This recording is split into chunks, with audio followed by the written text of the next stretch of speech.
Halo semuanya, kami kelompok yang beranggota dengan Aiko Arta Khairunisa, Putri Najwa Ramadhani, Desi Yumni Sabrina, Riaska Nadia Putri, Sabrina Gustinur Amalia. Di sini kita akan menjelaskan apa sih itu PR. Pertama adalah latar belakangnya. PR memainkan peran penting dalam membangun citra dan reputasi sebuah perusahaan. Dalam era digital saat ini, aktivitas PR tidak hanya terbatas pada media tradisional, tetapi mencakup media sosial dan website. Selanjutnya ada rumusan masalah. Pertama, ada bagaimana sejarah dan perkembangan Kopi Kenangan sebagai institusi bisnis. Lalu yang kedua ada siapa saja stakeholder internal yang terlibat dalam aktivitas PR Kopi Kenangan dan apa saja kegiatan internal PR yang dilakukan. Lalu yang ketiga, siapa saja stakeholder eksternal yang terlibat dalam aktivitas PR Kopi Kenangan dan apa saja kegiatan eksternal PR yang dilakukan. Lalu yang keempat ada model PR yang dijalankan oleh Kopi Kenangan, apakah simetris atau asimetris. Lalu yang kelima, apakah bentuk organisasi PR Kopi Kenangan berasal dari konsultan PR eksternal atau departemen PR internal perusahaan. Selanjutnya ada tujuan penelitian. Yang pertama mendeskripsikan sejarah dan perkembangan Kopi Kenangan sebagai institusi bisnis. Yang kedua mengidentifikasi stakeholder internal dan menganalisis aktivitas internal PR yang dilakukan oleh Kopi Kenangan. Yang ketiga mengidentifikasi stakeholder eksternal dan menganalisis aktivitas eksternal PR yang dilakukan oleh Kopi Kenangan. Keempat, menganalisis model PR yang diterapkan oleh Kopi Kenangan, apakah simetris atau asimetris. Yang terakhir, menentukan bentuk organisasi PR Kopi Kenangan, apakah menggunakan konsultan PR eksternal atau departemen PR internal perusahaan. Selanjutnya pembahasan, deskripsi institusi, sejarah, tipe organisasi, ruang lingkup, aktivitas, dan saluran komunikasi. Kopi Kenangan didirikan pada tahun 2017 oleh Edward Tirtanata dan James Prananto dengan tujuan menyediakan kopi berkualitas tinggi yang terjangkau bagi masyarakat Indonesia. Dalam waktu singkat, Kopi Kenangan telah berhasil membuka ratusan gerai di seluruh Indonesia dan menjadi salah satu merek kopi terkemuka di negara ini. Tipe organisasi Kopi Kenangan adalah perusahaan swasta yang bergerak di sektor food dan beverage, khususnya di bidang kopi grab and go. Aktivitas utama perusahaan ini meliputi penyediaan berbagai jenis minuman kopi, makanan ringan, dan layanan pesan antar melalui aplikasi.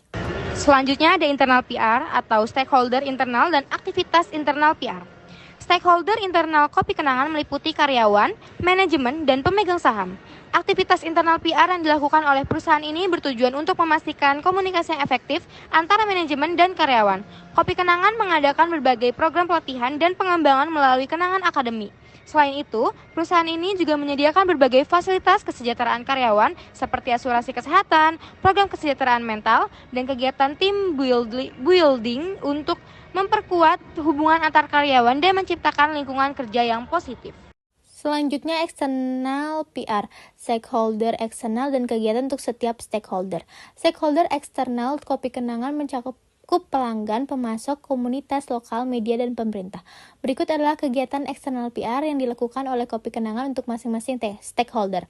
Yang pertama pelanggan, 2 pemasok, 3 komunitas lokal, 4 media, dan 5 pemerintah. Selanjutnya analisis model PR yang dijalankan. Yang pertama, simetris atau asimetris. Model PR yang dijalankan oleh Kopi Kenangan dapat dikategorikan sebagai model PR simetris dua arah. Perusahaan ini tidak hanya mengkomunikasikan informasi kepada publik, tetapi juga mendengarkan masukan dari pelanggan dan stakeholder lainnya. Kedua, bentuk organisasi PR. Konsultan PR eksternal atau departemen PR internal. Kopi Kenangan memiliki departemen PR internal yang bertanggung jawab untuk mengelola semua aktivitas komunikasi dan hubungan publik. Lalu ada dampak penelitian bagi Kopi Kenangan. Penelitian ini memberikan beberapa manfaat penting baik bagi Kopi Kenangan maupun perusahaan lain yang ingin mengembangkan strategi PR yang efektif. Berikut adalah beberapa manfaat yang dapat diperoleh. 1. Bagi Kopi Kenangan, penelitian ini dapat digunakan sebagai evaluasi terhadap strategi PR yang telah dijalankan. Dengan memahami aktivitas PR yang dilakukan, Kopi Kenangan dapat meningkatkan citra dan reputasi perusahaan di mata publik. 2. Bagi perusahaan lain, Penelitian ini dapat menjadi referensi bagi perusahaan lain dalam mengembangkan strategi PR yang efektif. Perusahaan lain dapat belajar dari praktik terbaik yang diterapkan oleh kopi kenangan dan mengadaptasinya sesuai dengan kebutuhan mereka sendiri. 3. Bagi akademisi dan peneliti, penelitian ini menambah literatur mengenai aktivitas PR di industri kopi di Indonesia.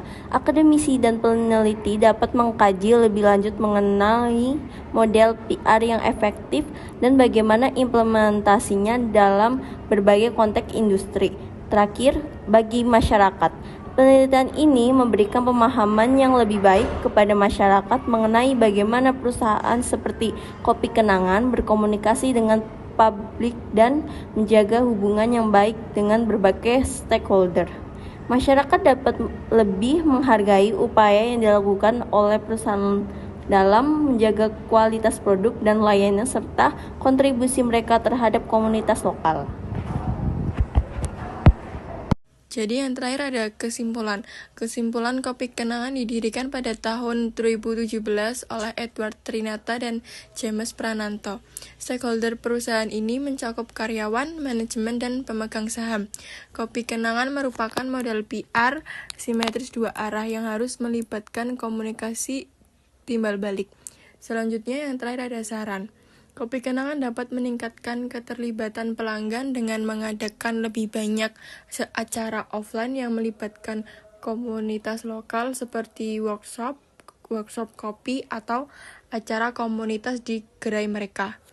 Mengembangkan program CSR yang lebih terstruktur dan berkelanjutan seperti inisiatif lingkungan atau program beasiswa bagi anak-anak petani kopi.